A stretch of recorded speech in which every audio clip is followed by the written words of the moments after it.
नमस्कार जय जगन्नाथ पिला माने आजिर यह भिडियो रे आपण मानक स्वागत। तेबे आजिर यह भिडियो रे तुम साहित्य बही रे थिबा साहित्य सुधा जन्मभूमि पाठर प्रश्न उत्तर करिबा। जदि आपण आम चैनल न करे आछंती चैनल को सब्सक्राइब करी वीडियो गुटे लाइक कर दियंतु और वीडियो टी केमिति लागला निश्चय कमेंट रे जणाइबे। तो पिला माने चला वीडियो को स्टार्ट करिबा। आसो आमे कविता उपरे संक्षिप्त आलोचना करिबा। निम्नलिखित प्रश्नगुड़िकर ठीक उत्तर पाखरे स्टार चिन्ह दियो। तो प्रथम प्रश्न है मुंड शब्द पर कवित क्यों शब्द व्यवहार कराई। मुंड शब्द पर क्यों शब्द व्यवहार कराई। मुंड माने कौन मस्तक, तो आम आंसर हो मस्तक। तापर जन्मभूमि कवित मुख्यतः क्या विषय वर्णना कराई कही। हिमालय विषय वर्णना कराई ना वीर रमणी कथा कही ना भारत माता जशगान कराई ना महासागर विषय धारणा दी। जन्मभूमि माने भारत मातार जशगान करा जाइछि। तो 2 नंबर क्वेश्चन है। उक्त उत्तर गुड़ी कहीं बाछिल ता कारण तुम सांग मान सह आलोचना कर। तो कहीं बाछिल ये प्रश्न उत्तर निश्चय सांग मान सहित आलोचना कर लिखि पकाइब। तापर देख मिलिमिशि जोड़िबा। कवितार केतेक शब्द और तार भावार्थ निम्न रे लिखाई। दलरी आलोचना कर प्रत्येक शब्द सह खाप खुआ भावार्थ को गार टाणी जोड़िबा। तो केउटा केउटा को जीव। देख हिमालय, हिमालय केउटा हम हिमालय हम भारतर उत्तर सीमार व्यापी रही पर्वतमाला। वाल्मीकि किए, वाल्मीकि आमर संस्कृत रे रामायण रचना करथिले।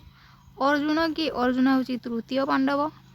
भीष्म किए, भीष्म होउछंती गंगापुत्र और कौरव मानक और पांडव मानक पितामह। सीता होउछंती जनक रायक दुहिता, प्रभु श्रीराम को धर्मपत्नी। द्रोण होउछंती कौरव और पांडव गुरु। गंगा होची भारतर दीर्घतम पवित्र नदी। पद्मिनी मेवर राणी। चैतन्य गौड़ीय वैष्णव मतदाता प्रचारक प्रसारक। ब्रह्मपुत्र मुख्यतः अरुणाचल प्रदेश और आसाम दे बही जाइଥିବା नदी जहाँकि शेष में बंगोपसागर मिशिछि।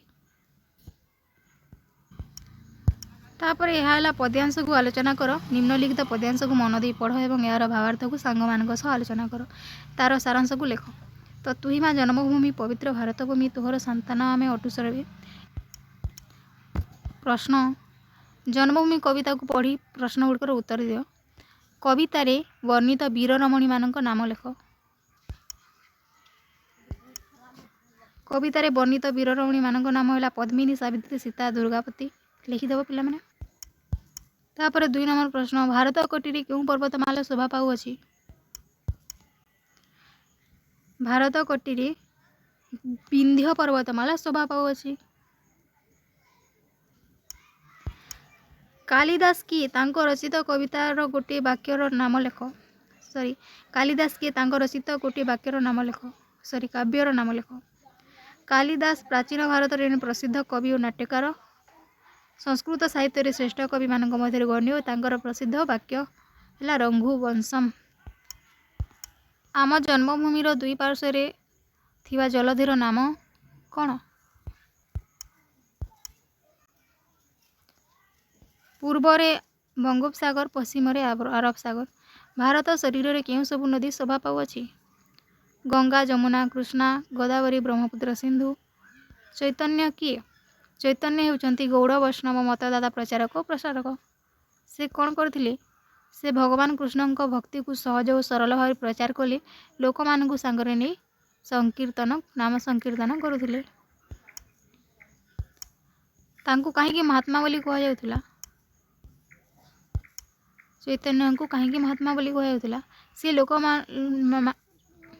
लोक मान भगवान प्रति शुद्ध भक्ति और प्रेमर मार्ग देखाउथिले। हरिनाम संगीत माध्यम से लोक मान धार्मिक और आत्मिक जीवन में आग को नेउथिले एवं तांकर शिक्षा और आदर द्वारा अनेक लोक सठिक पथरे आसीथिले। एही समस्ते एथिपाई चैतन्य को महात्मा कहूथुले।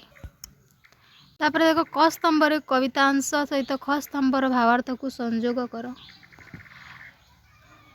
जनमिले तो कोलरे केते सुरवीर। भारत मातार कोलरे ଅନେକ ଶୂରବୀର ଜନ୍ମ ନେଇଛନ୍ତି। ତୁ ଆନନ୍ଦେ ହୋଇବା ସୁଖୀ, କାନ୍ଦିବା ଦୁଃଖରେ ତୋର ହୋଇଣ ଦୁଃଖୀ। ଆମ ଜନ୍ମଭୂମିର ଉନ୍ନତି ବା ପ୍ରଗତିରେ ସୁଖ ଅନୁଭବ କରି ଓ ଅବନତିରେ ଦୁଃଖ ହେବା। ସମସ୍ତେ ତୋର ଦୁହିତା ପଦ୍ମିନୀ ସାବିତ୍ରୀ ସୀତା। ପଦ୍ମିନୀ ସାବିତ୍ରୀ ସୀତା ପ୍ରଭୃତି ସମସ୍ତ ବୀରରମଣୀ ଭାରତ ମାତାର ଦୁହିତା ଅଟନ୍ତି। ତାପରେ ସାଙ୍ଗମାନଙ୍କ ସହିତ ଦଳଗତ ଆଲୋଚନା କର। ମହାକବି ବେଦବ୍ୟାସ, ବାଲ୍ମୀକି, କାଳିଦାସ ଗାଇଲେ ପବିତ୍ର କଣ୍ଠେ ତୋହରି ଗୀତ। କେଉଁମାନଙ୍କୁ ମହାକବି ଆଖ୍ୟା ଦିଆଯାଇଛି? ବେଦବ୍ୟାସ, ବାଲ୍ମୀକି, କାଳିଦାସ ମହାକବି ବୋଲି ଆଖ୍ୟା ଦିଆଯାଇଛି। ସେମାନଙ୍କ ଲିଖିତ ଗ୍ରନ୍ଥର ନାମ ଉଲ୍ଲେଖ କର। ବେଦବ୍ୟାସ ମହାଭାରତ ରଚନା କରିଥିଲେ। ବାଲ୍ମୀକି ରାମାୟଣ ରଚନା କରିଥିଲେ। କାଳିଦାସ ରଘୁବଂଶମ ପରି ଅନେକ ଗ୍ରନ୍ଥ ରଚନା କରିଥିଲେ। ଏହି କବିତାରେ ବୀର ନାରୀ ବୋଲି କାହାକୁ କୁହାଯାଇଛି ଓ କାହିଁକି କୁହାଯାଇଛି? ଏହି କବିତାରେ ପଦ୍ମିନୀ ଓ ଦୁର୍ଗାବତୀ ପରି ନାରୀମାନଙ୍କୁ ବୀର ନାରୀ ବୋଲି କୁହାଯାଇଛି। ସେମାନେ ଘର କାମରେ ସୀମିତ ନ ରହି ଦେଶର ସମ୍ମାନ ଓ ମାତୃଭୂମି ରକ୍ଷା ପାଇଁ ଶତ୍ରୁମାନଙ୍କ ବିରୋଧରେ ସାହସର ସହିତ ଲଢ଼େଇ କରିଥିଲେ। ତେଣୁ ସେମାନଙ୍କୁ ଏପରି ଆଖ୍ୟା ଦିଆଯାଇଛି। ତାପରେ ନଦୀର ପ୍ରତିଶବ୍ଦ ନଈ, ତଟିଣୀ, ତରଙ୍ଗିଣୀ। ଭୂମିର ପ୍ରତିଶବ୍ଦ ଧରା, ପୃଥିବୀ, ମେଦିନୀ। ଦୁହିତା, ଝିଅ, କନ୍ୟା, ତନୟା, ଜନନୀ, ମା, ମାତା, ଧାତ୍ରୀ। କବିତାରେ ବ୍ୟବହୃତ ଗିରିବର ଶବ୍ଦରେ ବର ଅର୍ଥ ଶ୍ରେଷ୍ଠ। ଏହି ଅର୍ଥକୁ ଦୃଷ୍ଟିରେ ରଖ ଓ ଶବ୍ଦ ଶେଷରେ ବର ଲଗାଅ।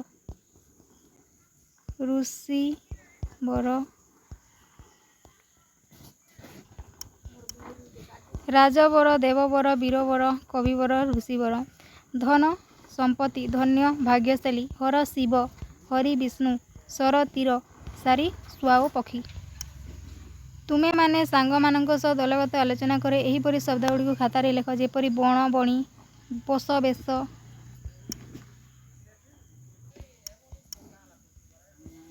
ଧନ, ଧାନ୍ୟ,